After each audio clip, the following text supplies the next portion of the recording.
Now today I want to point out a simple fact that people forget. In the SHTF, or if we have global issues where we have environmental problems, fallout, volcanic activity, anything like that, and you are growing food inside, you still have to maintain the temperature year round. Without energy, you have to be prepared to heat your indoor growing area through the cold months. Some species of plants that we would want to grow inside, if they are below freezing between 1 hour and 24 hours, you will lose them.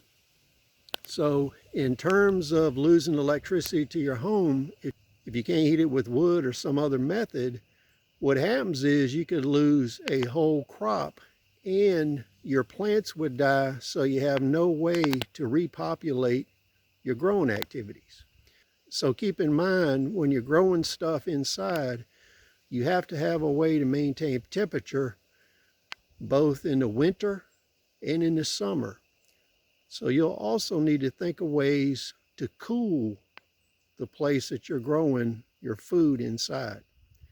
So please comment, rate, subscribe. See you on the next video.